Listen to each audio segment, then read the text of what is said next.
Welcome to the Balanced Ambition podcast. I'm your host, Matt Southam. Here, we delve into candid conversations with entrepreneurs, exploring both their business journey and their secrets to maintaining mental well-being. As we navigate the balance of ambition and inner peace, I hope you find insights, inspiration, and invaluable takeaways in every episode. Thank you for joining us. Hi, Roshni, welcome to the show today. I want to start just by asking you to tell me a bit about you. Tell me about your background. Hi. So my background. So I'll go back to college where we got told to pick our GCSEs, and I picked some random ones, and I picked German and went to my first German class, and I went, absolutely not for me. I can't, not my thing. So I went to the administrators and I said, what can I swap out? And they went, there's graphic design. And I said, what is that? I mean, I don't know what that is. And they went, just go to it, see how you feel, see if you like it or not. So I went and loved it. So did that for my GCSEs, took it into A level, took it into degree level. Then after I finished my degree, started at an agency down in London, and then got made redundant. And then I started my agency, which is quite funny because at school, I wasn't very artistic, or I was told I wasn't very artistic. And I remember my art teacher telling me, you're never going to be in this industry. You're never going to be like an artist. You're never going to, be in the creative world. And now it's funny looking back because I am in the industry and I own my own business, and it's kind of like a full circle moment when I think about it. So that's kind of like my background in design. Yeah. Do you think that has sort of propelled you forward a little bit? Someone telling you you'll never do it? Maybe. I'm very much that type of person that's a bit like, if you tell me I can't do something, I'll show you I can do it, and I can do it at a good level. But I still to this day can't draw. Like I if I need to draw, I'll draw a stick man or a basic house. Like I cannot do that. So I get where she was coming from, but I always knew I was creative. I mean, I was a dancer for most of my life, very like sporty, very creative in different ways. So I knew I never was going to be the type of person that was sat in an office or, being very still. Especially because my family background's in business. So my family have always owned their own business. So as a kid, I was always around kind of our own businesses and, the importance of it. And I knew I always wanted to have my own business. I just didn't expect to do it so soon in my 20s. in my 30s, I'll start something, get some experience. But I kind of thought, you know what, I'm never this young again. I don't have that many responsibilities, so why not just give it a go? And if it doesn't work out, it doesn't work out. I still have time and I still have, experience on my side. So yeah. I mean, that's such a great way of looking at it, of just giving it a go. And if it doesn't work out, okay, we'll work out what the next step is. Because I think so many people are afraid of failure. Now, admittedly, your hand was maybe forced slightly by being made redundant. You're like, okay, I need to do something. Mm-hmm. But actually, you could have gone, I'm going to play it safe and go for another job and things like that. So but I guess that background of seeing business within the family, was that sort of, entrepreneurial spirit almost like in you from an early age? Yeah, I think so. I remember it being like 13, 14, and my auntie and uncle would go away and they would say, look, you're in charge of the shop, when there were people working there that were in their 40s and 50s, yet here I was as a 13, 14-year-old making sure everything's going smoothly. And it quickly made me learn that no one is going to try hard enough for a business or whatever it might be, unlike yourself. If your name's on it, you hold everything to a higher standard. You have way more on the line than someone that just works for you. And, I always say this to clients that want to work with me. I always say, look, you're getting quality because at the end of the day, my name's on it. And if my name's on it, it has to be good. I'm not putting something out there. I'm not engaging with people where, I'm not held to a high standard. So I learned that from my family business. No one takes care of the business. No one takes care of your name, unlike yourself. So I always knew that when I did start my business, I would hold that dear to my heart, because that's what they taught me at the end of the day. So I knew it was in me again, but I just didn't think it would happen so soon. There is that thing, isn't there, about business owners that we will, almost use perfection on even areas that clients or customers or people won't see, because we see it and it matters to us. And I think, certainly in the creative industry as a graphic designer, I mean, I'm going to reverse a little bit. You said you couldn't draw and things like that. I think there's lots of differences, isn't there, between like an artist, a drawer, you're presenting ideas in a visual way. Yeah. That's what a graphic designer sort of does. And you enable that. And I think that carries through to everything. We want everything to be great, look great, even if it's just looking great to us. Yes. And yes, so that's great. And then I learn during my A levels that sometimes it's best to get it done and not over fixate on this little thing is out. And I've learned that definitely in business. You have to hit targets, you have to hit deadlines. As long as your client's happy, it's good. I always over fixated on every little thing, like OCD type since I was young. And very quickly in the creative world, I realized that, you need to get it done and you can't over fixate. As long as you're hitting the standard that you want to hit, good, it's enough. Like, good is better than not being done. Yeah, yeah. I mean, there is that sort of, good is better than perfect, or done is better than perfection. Because otherwise, you do just keep going. That maybe it's not good enough. I mean, I often use that example in creating content, and I create a fair bit of content. I mean, last year I did sort of 300 short form videos, and there were days when I certainly didn't look my best, and at times I didn't want to post it, but I did because it was done. And that was better. Not every day do we look absolutely perfect. It's just not the case, or not perfect to ourselves. There was things that other people actually, you'd look through the videos and go, sorry, I don't know which one you mean. But I'm like, well, that one, I had that little spot just in the top corner that, but other people don't see it. I think as a business owner as well, or, just working for yourself, you take such pride in the fact that, it's your creation or you've done this, to a point where it's a bit like no one with a sane mind or whatever, they're never going to pick up on it. But because it's you and it's your creation or your name or whatever it might be, you're very much fixated on, but no, this is wrong and why can't you see it? But then I've learned that it's fine. You're always going to feel like it's not good enough or it could be better. At what point does it just become insane where you have to go, right, it's just enough and it's done? And sometimes it's kind of like, it's a battle you'll just never win. You just won't win with yourself. But I've found that everyone in the creative industry feels that way. From the conversations I've had, they're always like, yeah, I've done this. And they're quite hesitant to show me something that they're not keen on. But I get it, because we're just in that world where the aesthetics of things just need to be perfect, but they never will be, because everyone has a different opinion, that you're never going to please everyone, and you're never going to please yourself either. It's not possible. No, that's true. And we do compare ourselves to everyone else, and seem to think that everyone else is doing better, or everything looks better. And I very much see that. I mean, I've got 2 young daughters, and I'm aware they're going to move further into that sort of Instagram generation where everyone looks amazing, but we never feel like we're enough. And I think sometimes we feel that both in our lives, but with our work as well. Yeah, I mean, I'm quite lucky where my mother brought me up to never really compare myself to anyone. And she was always that kind of like supporter, like, no, you're good, like constantly saying that. And she goes, stop comparing yourself to everyone else.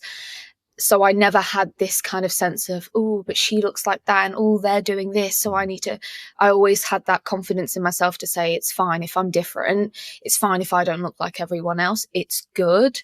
And so when I speak to other creative agencies and owners, they're doing something different, and I kind of use it to my advantage, because you can't be good at everything.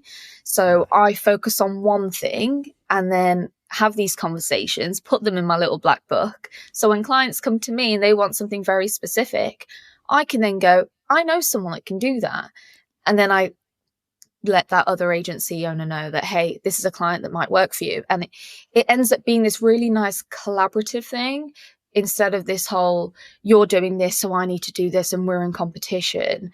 It's more so of, let's help you out. And in turn, I'm good for it. I know you'll help me out. And that's how I've got a lot of my clients with agency owners. They know that I'm not in competition with them. I'm just there to kind of give them help where I can.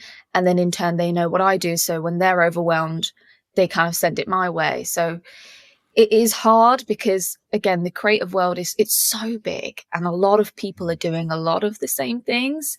But I think when you work in collaboration with people and you kind of build a reputation or build like a friendship with people, you're going to end up having a really nice community of people that you can work with, and it's not competition based. So it's nice in that sense, because I've never really seen other agency owners as competition. I've just seen them either A, they have more experience and I can learn from them, or B, they can help me or I can help them. And that's just... I love that. Yeah. Because I mean, even the word competition, it says that someone wins, but it also says someone loses. Yeah. And actually, even if I've won a bit of work, I don't want someone else to lose because of that. Actually, I want everyone to win. And that doesn't mean we're not, ambitious and want to grow our business and win clients, but actually you can work with other people very easily and learn so much from everyone. Yeah. I mean, I remember, so I started my business in June, so I'm still pretty green. I'm not even a year old. And then I started to outreach to people on LinkedIn, other agency owners, because it's important for me to learn from their mistakes, learn from, the advice that they have to give. And I ended up having amazing conversations with these business owners that just want to help. They just want to give advice. They just want someone to take on, their knowledge or mistakes they've made and learn from it. So it's really nice in a way, because I can go back to them in a month's time saying, hey, I've done this, and your advice really helped. And it's that rapport building. It's having that relationship where, again, it's not a competition. No one's winning, no one's losing. It's you're there for each other. And I think in the creative industry, there's more of that, whereas in other industries, I don't think that's the thing. It's very much more competition based. And again, I'm quite lucky that I made a hobby of mine into a career. But again, it's not been easy. There have been times where people have been like, oh, so what clients are you working with, and trying to poach them. But it's just about figuring it out and kind of building your network to however you want to run your business or have a career. So it's definitely interesting. Yeah. So talk me through that first stage from sort of growing the agency then. I mean, obviously a good tactic, I think, reaching out to other people, learning from them, because I'm always amazed. No, I'm not always amazed now, but I was at first when I'd look at bigger agencies and I'd speak to them and they're like, they've got an issue or they're swamped or they haven't got someone to do something, and suddenly work would trickle down because we suddenly think they've got it all together. But actually, quite often that they haven't. The same as all of us, just getting through. That's not to take away from the fact that they've got some really talented people, they've got a great business model, and everyone's working hard. But actually, at times we are all just sort of muddling through. Yeah, completely agree. I mean, when I first started my business, I'm lucky that I have people around me that kind of knew I was starting. So they kind of gave me their business and said, hey, like, do you want to try it on my business? And I was like, thank you so much. Yeah. Because again, it's about credibility. As much as the industry is great, you're not going to give someone a chance that doesn't have that credibility, which is frustrating at times. So, I was working on those businesses, and then I started to do like a LinkedIn outreach that someone actually does for me. And, sorry, stuff going on in the back garden. So we started this LinkedIn outreach in which I was trying to grow my network of people, because obviously I knew how important it is to network. And I'm quite the introvert. So for me, it was great to be behind a screen talking to people. So we started to go for people that were in certain industries that might need graphic design and social media marketing. And then I quickly learned that a lot of people don't sell into that, or they don't understand it. And I was kind of wasting my time selling it because they already had in their mind, no, I don't need that. So then we decided to change the campaign a bit and go for agency owners, in which then I realized that, look, okay, I'm still new. I still need advice. Maybe people could give me advice. And from that, I'm working with some amazing people. I've got someone that owns an agency. He's based in Portugal, and we work very closely together. Another agency down in London who works with, startup companies. And, from just outreaching and kind of being honest, I found you get more people to kind of talk to you and give you a chance. Whereas I've seen people kind of blag their way or kind of lie or, not be that honest, and they don't realize why people aren't buying into them. It's people can see and tell and feel that you're not being honest. So I always say to people and clients that I work with, like, look, if something's wrong, I'm going to tell you. If I'm not happy with something, I'm going to tell you, because the last thing I want is to hold resentment with a client or kind of not be authentic. So, and then from that, they recommend you to other people, and then you kind of like build a rapport. I went down to London recently for one of the like startup kind of meetings and greetings and stuff, and I met some amazing people. And, it's interesting because as much as I'm an introvert, this running my own business is kind of forcing me to get out and be uncomfortable a little bit, because obviously I put my name on something. I want it to succeed. So it's good in a way where it's forcing me to say, okay, go to this networking event and go talk to that person instead of just sitting in a corner and waiting for someone to come up to me. So it has been quite difficult, but I've learned how to kind of have a presence and talk to people and kind of give them the information that they want from me, and then in return get the information I want from them, and then you kind of build a friendship and it goes from there. So I mean, talking about building relationships with people within your industry, I mean, it's just your network is your net worth. I think there's a saying along those lines, and it is just building up networks with other people. And we are more alike than we are different, as in everyone. And I think actually by being upfront, by being honest, by, if there is some vulnerability showing it, that's fine. Actually, you do build a much better rapport. I've regularly said to people, that isn't my area of expertise. I might be able to give a bit of advice on it, but you might want to talk to this person. Yeah. And actually, that is so much better than trying to blag your way through. 100%.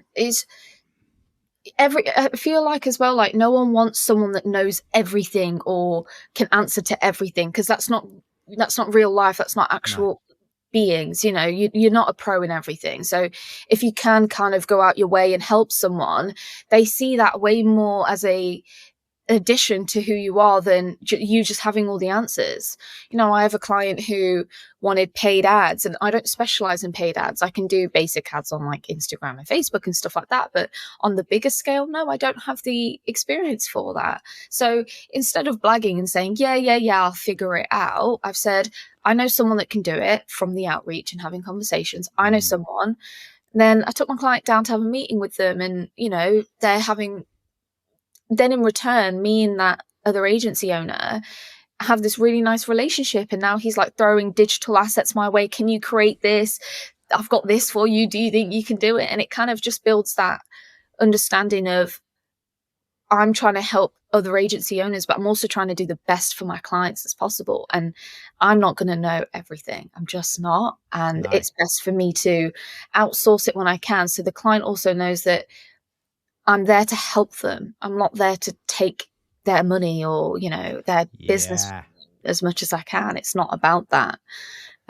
So it is hard to build the rapport at first, because obviously they don't know you. But I think if you can show that you're good for it, they'll buy into you, or they'll trust you. Yeah, and not selling too sort of early. I mean, exactly like I said, helping is the superpower. The helping and selling, there's only 2 letters difference between them, but actually helping is the superpower. The more you help, actually you will end up selling, but just is in because people want to work with you. Yeah.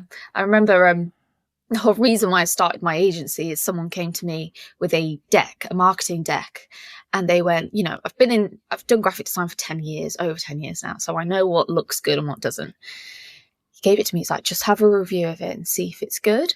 And I looked at it and I'm like, are people selling this? Like, this is not okay. Like, a 5-year-old could do this. When I turned around, I was like, absolutely not. Like, no, this is not the presence you want for your company on social media. And then I think within like 2 hours or something, I created something, and he was like, oh my God, this is so much better. And I was like, well, no shit. Can I swear? Yeah, go for it.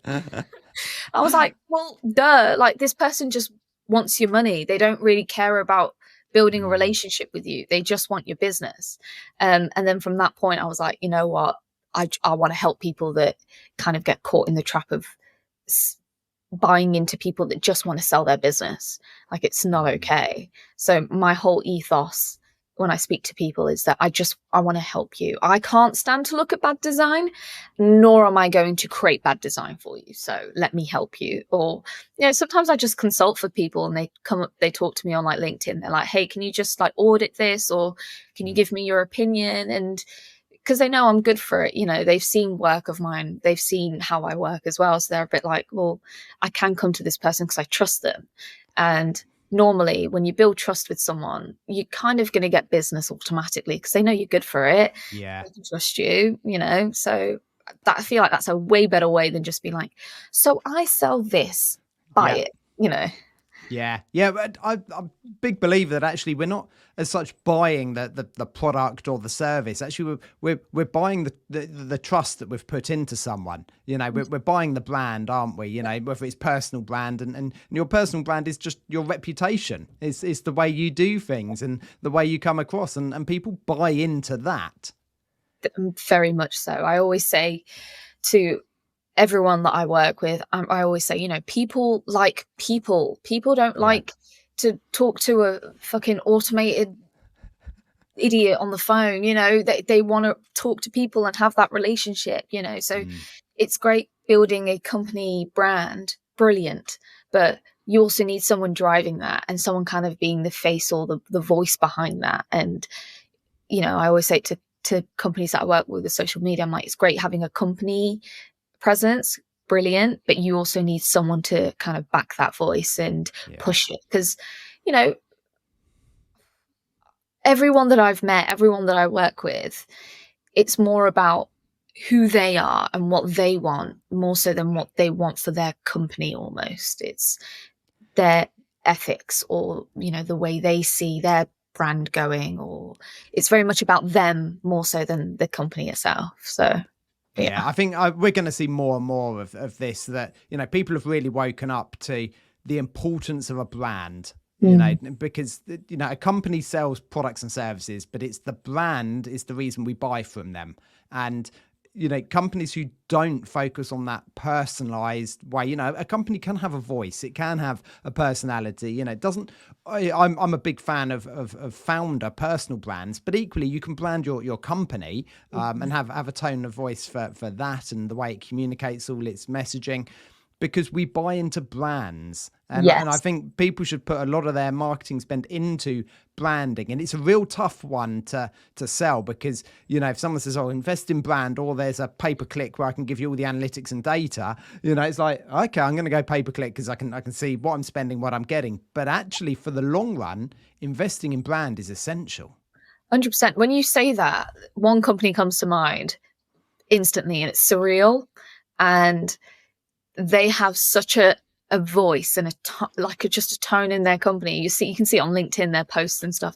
It's hilarious.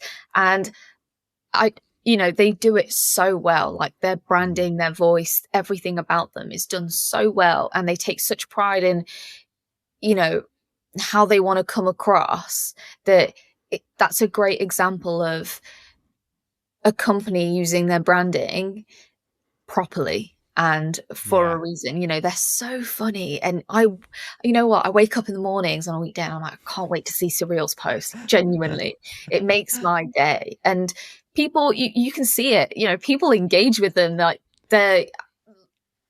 I think they're one of the only brands really that I follow that have such high engagement, because people, they were posting stuff about, we didn't have any marketing material today, so here's pictures of our dogs in the office. And then the next post was, so we got a lot of backlash because we didn't show any cats, so here are some cats. And they've got a real personality about them. And I feel like a lot of companies don't, like you said, invest in that when it's so important, and people will really engage with that if you do it right. Yeah, it's definitely changed. I mean, just the way that, we buy, none of us, when we say like a salesperson, we almost cringe a little bit from it. They got such a bad reputation, but actually, sales is still an important part. But if you haven't got the brand and the marketing behind it, they're actually already on the back foot. They're having to try and think. But actually, if we've already bought into the brand, the salesperson's job is literally just getting someone to sign up, because 100%. We've actually already bought it. So you'll make the salesperson's job much easier. Sales and marketing, they're not disconnected. It's just, sales seem to not care about the marketing, not understanding that actually it's that's going to make your job much easier. 100%. I've had so many conversations with company owners where I'm like, we need to do something different with your branding. It's really outdated. You don't really have a brand. You just have a logo and a name. There's no branding behind it. And they're like, what? They're so oblivious to how important it is, to a point where it's a bit like, then they kind of like lose it. They're like, who cares about how we say things in our typeface and our colors and stuff. And I'm like, you don't understand the importance of it, because maybe you don't value it, or maybe you don't see it. So I'm like, so I turn around and I throw around like different companies. I'm like, what do you think about them? Oh, they're really controversial, and they say this. Or what do you think about them? And they're like, oh, I can spot them from a mile away. And I'm like, that's branding. You don't have that, and you should have that. It's so important to have that. If people can't recognize you by the color, or your logo, or what you're saying and how you're saying it, you don't really have a brand. Companies that I work with, it's very like monotone, and it's, I do this is what I'm doing. I'm like, pick it up. We're in a world now where people want the excitement. People want, what's different about you? Tell me what's different about you. And these companies cannot say one thing that's different about them, because they're so caught up in the old school way of just existing and making money and having a company, that they can't see that times are changing, where, again, people respond to people. And if your company has like that personable personality, you're just going to wither away. And, we just live in that world of what's different about you, even as a company.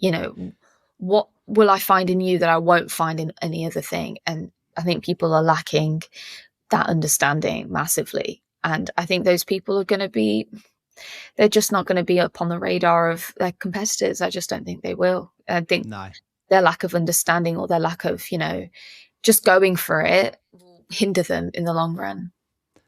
I completely agree. I love the way you positioned all of that, because it's so true. And I would say anyone listening, if you think, if you've been almost triggered by that, of like, okay, we don't do any of that, then you need to start taking this seriously, because brand is where it's going to be for companies. And in fact, ideally you should have started already, but actually the best time to start is now. If you haven't, don't leave this, because in few years time you really are going to be on the back foot.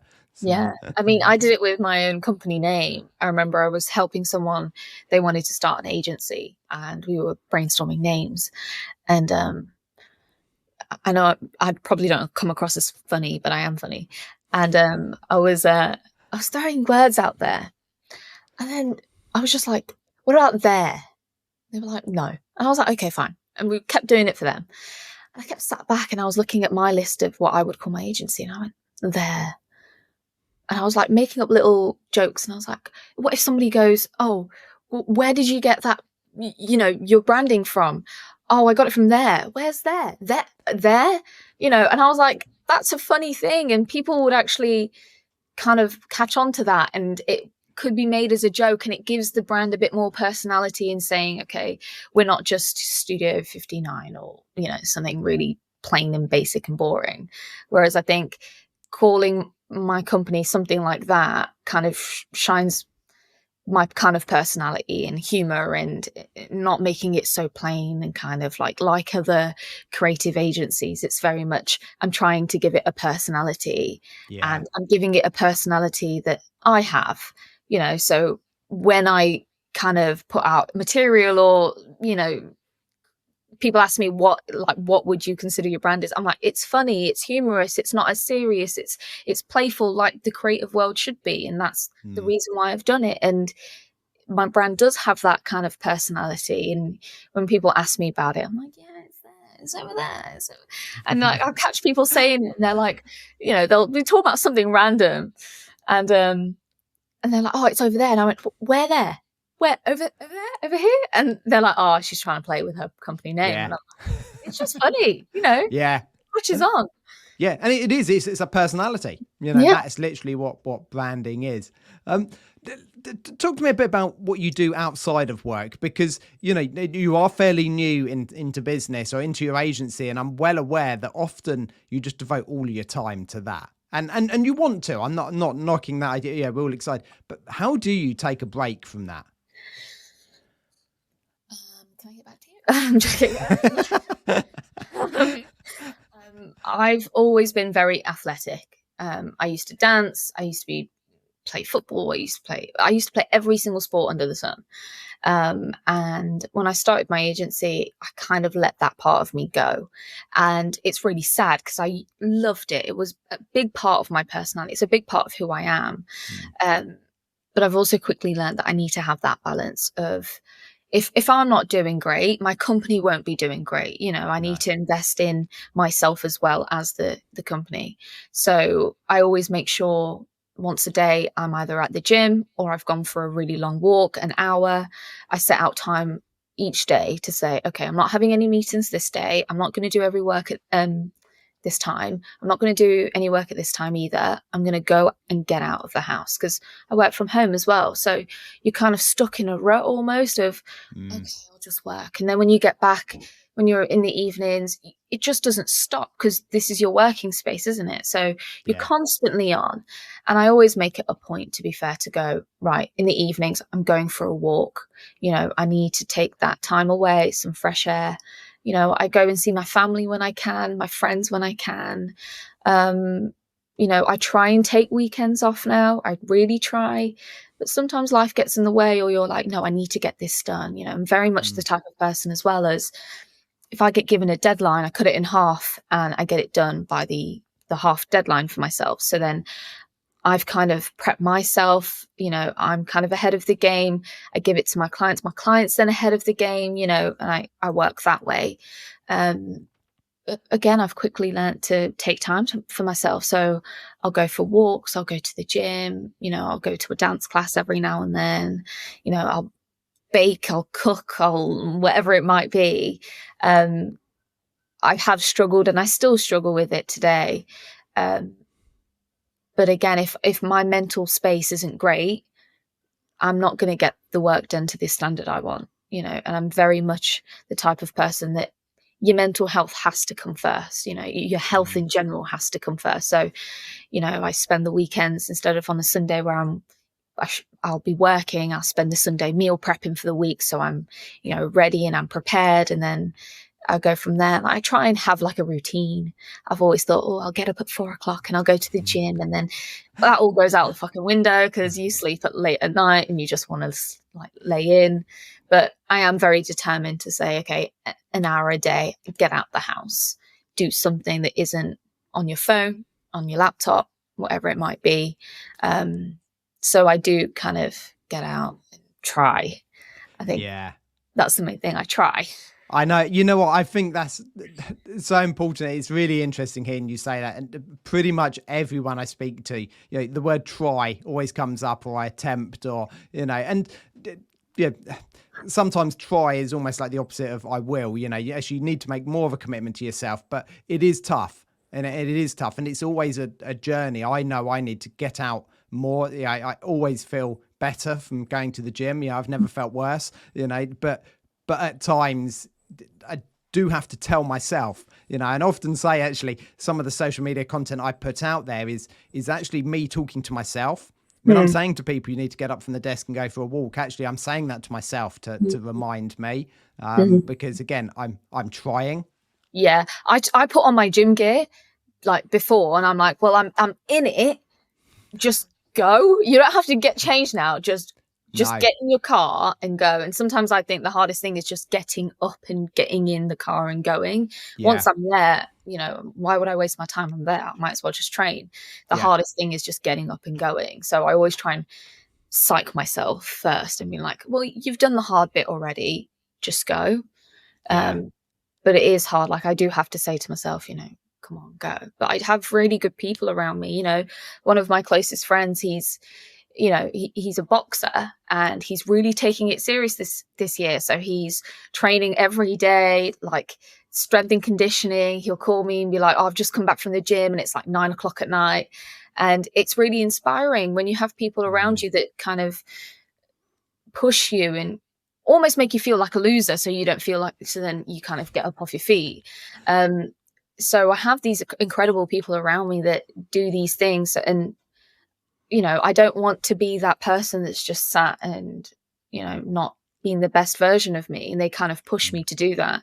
So I think as well, when you have incredible people around you that want to see you succeed, both in business and in your personal life, you're kind of on a winning journey anyways, but it's just that initial push from yourself that needs to come. And I always kind of say to myself, it's really toxic. It's really, really toxic, but it helps me and it works. I'm always like, you don't want to be the loser. You hold yourself and your businesses to such a high standard. If that's the case, then prove it. And I have to say to myself, like, you're not a loser. Go to the gym. You're not a loser. Go for a 10K walk, I'm also like my mum, she struggles with her knees a lot, and she wasn't very active a lot, and she had me and my brother and things like that. So I'm also been like, seeing her struggle, I'm so lucky, and I'm in such a grateful place of where I can kind of say, don't waste this time that you have, you're young enough, go do it. And I think having that ethos of saying, I'm young enough, I'm healthy enough, why don't you go do it, pushes me a lot more than thinking, oh, it's fine, I'll go tomorrow. I think you have to be grateful for what you have to then really realize that you have it good. And then it pushes. We're always sort of thinking we've got time, but actually the only thing that I think of now is, I used to have way more energy. Why didn't I do it then? Or, I wish I'd started that earlier. They're the things. I don't regret things as such, but there are certain things of, I wish I'd started that earlier. I wish I'd done that. And it's so true, because the best time now, if you want to start, if you're thinking about starting to go to the gym, then go now, and unfortunately the price you pay is feeling like a beginner. That is just the nature of it. Everyone was at that stage, and it business is often like going to the gym, from the fact that it's constant. You're always going. You keep going. It never gets easier, because if the weights feel a bit lighter, you just put more weights on and make it hard. If you can, if you're training up and you can run 1K and you think, oh, I've managed it. Okay, now you're going for 2, and then 5, and then 10, and then it's always going to be harder. It's never complete. And I think we've got to understand that about ourselves and our body. Actually, we're never complete. We just need to keep going. 100%. And, there's plenty of excuses that, you can give yourself. I'm too busy, I'm too stressed, I'm too this. But, again, it's never going to make you feel shit. It's always going to make you feel good. And again, it's that initial understanding that it's going to make me feel good. It's going to relieve some of that stress. So why shouldn't I? I think a lot of people kind of are very good and quick to kind of cop out and say, no, I'm too stressed. I don't have the time. I'm worrying about this. And I'm a bit like, so you can spend an hour watching TV behind a screen, but you feel like you're too stressed and you're too overwhelmed to get up and go for a walk, or get up and go and train and do something that releases endorphins. It makes no sense. And, a lot of people are like that. I'm like that at times, but it's about understanding that things like that, eating well, training, it keeps you healthy and it keeps your puts your mind at rest at times. And, where you are overwhelmed and stressed, use that as ammunition to get yourself out there and go. It's so important. I've always said it to everyone around me, don't stop making excuses. Again, like you said, do it now. It's not hard. The hardest step is to just do it. That's the first, that's the only hard step. After that, it will come easy. It's fine. But take that step now, because then you won't regret it later on in life. You just won't. No, I've not heard one person that says, I regret going to the gym today, or I regret going for a run today. No, they're on such a high after that they're unrecognizable, so I always say do it. Yeah, it definitely helps. And my always tip is, make it easy for yourself. You said about getting the kit on and things like that. I regularly have left my, gym bag and my trainers by the front door, because if I ever have that doubt of not going, it's almost like it's sat there calling me out, of like, no, okay, just go and do it. And every time I've had that little doubt of, what if an email comes in that I was like, no, I picked it up afterwards. It's been fine. There's nothing that's urgent enough. And worst case, you can drive home from the gym. Yeah. If you get there and you're only 10 minutes in and you have to come home, you're going to. Okay, fine.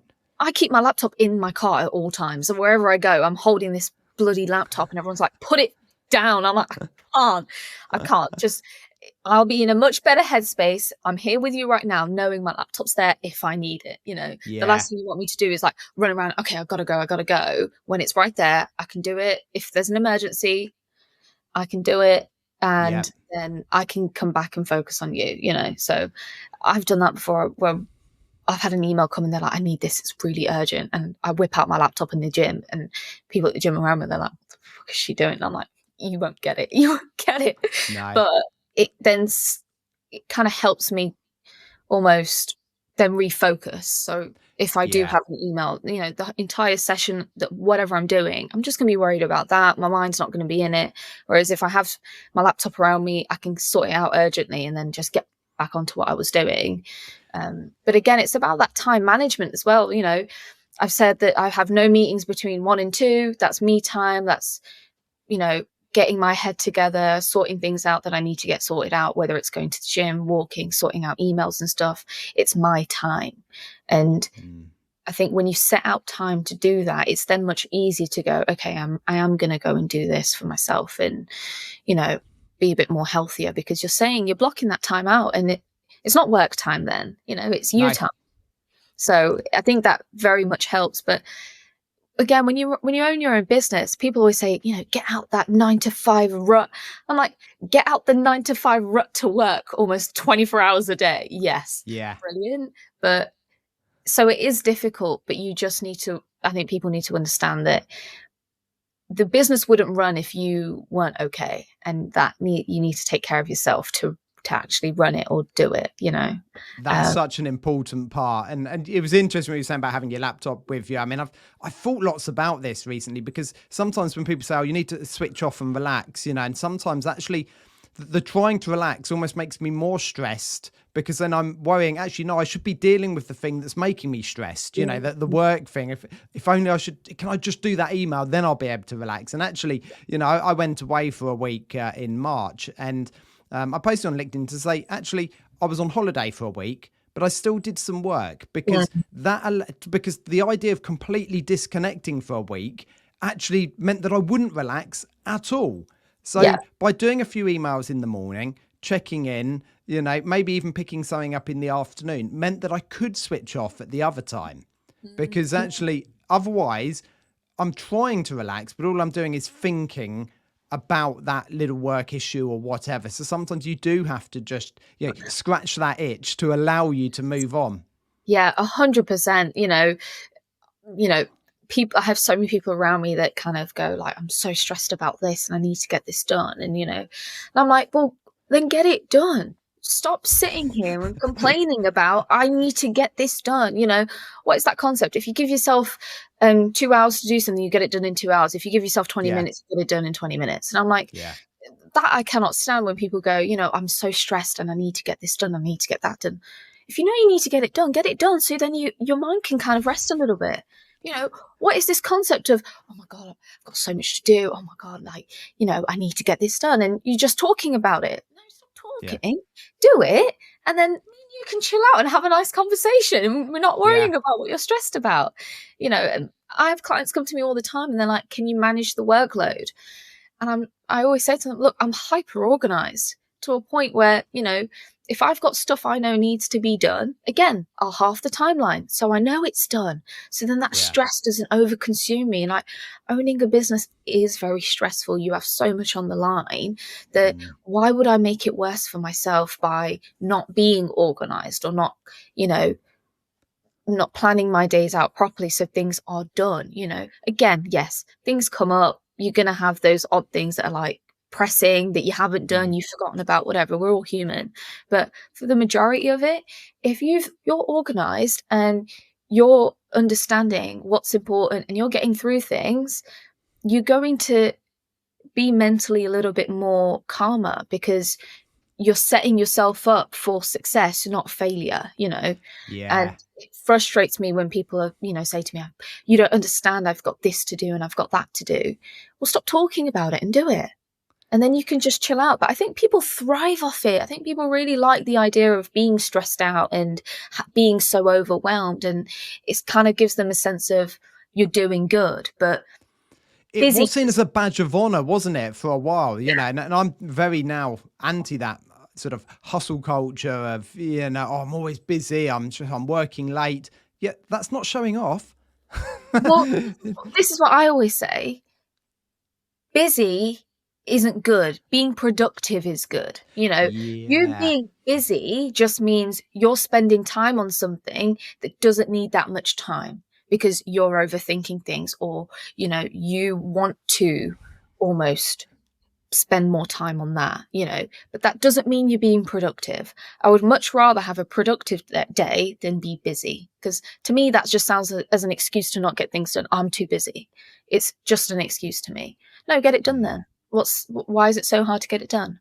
And then there's no reply. Oh, you don't get it. That's what I always say. You don't get it. I'm like, I do get it, but I would much rather get the thing done and then chill out, or then go and prospect, and not have that stress over me. But I think people really enjoy it. I think they like saying to people, oh, I'm just so busy, I can't do it. But you're not being productive. You're just wasting your time on something, is my opinion. And people don't like to hear that. That's fine. But it's just true. Do you think it comes down to maybe clarity on the role or on the task and prioritization?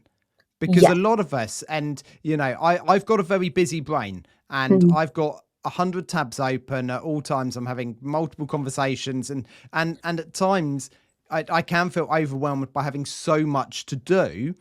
But actually, it's about going, that isn't important. That I can give to someone else.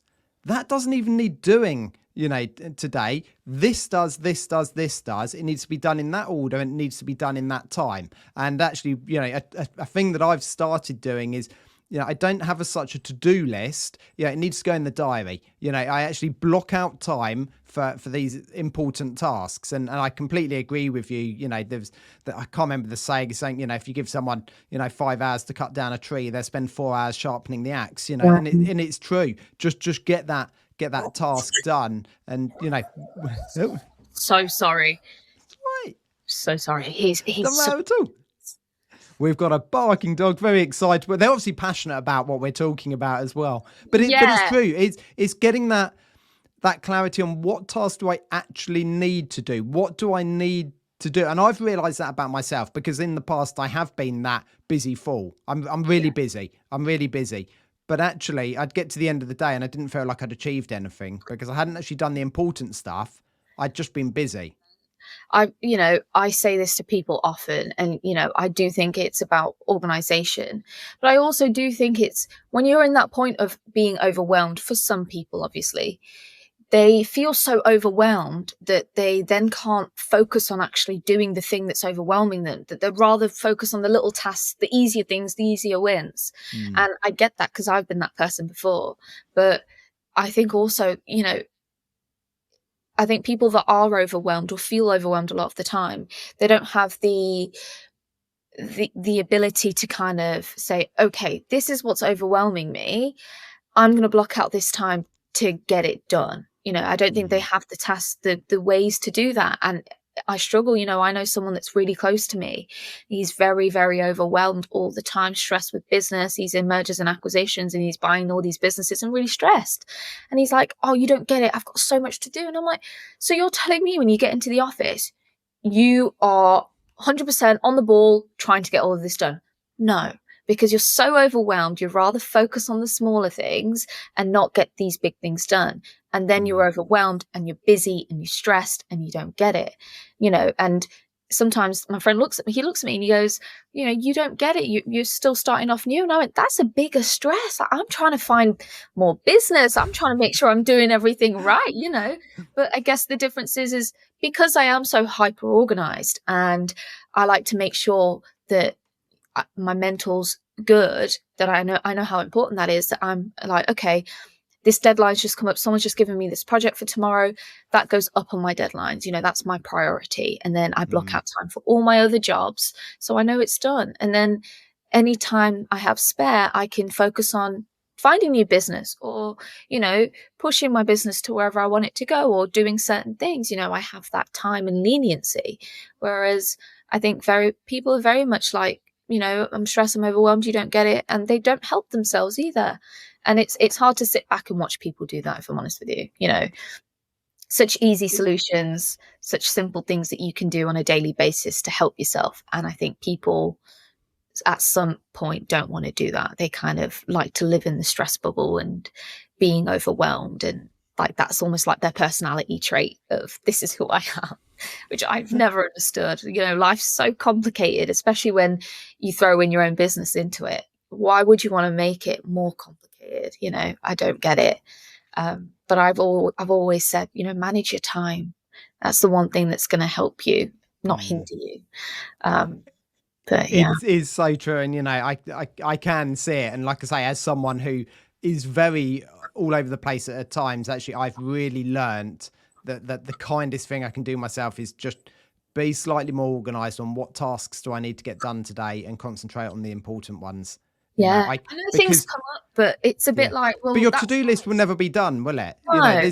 There's always something else you could be doing. I think, I've had it when, I'm going away for a week. Okay, I'm going to get all my work done before I go away. What for the rest of your life? Like you'll never get all of your work done. So no, just concentrate on the important bits. Yeah, I mean, it's frustrating, when you have this kind of mindset of telling someone this will make your life easier, and because they're so kind of in their own head, they just don't listen. But you can see what could help them and what could work for them. But again, it's a bit like, you can only help someone that wants the help. And I think people that are very stressed and, have a lot going on, at some point you kind of have to stop giving yourself an excuse of why you can't do something, or stop.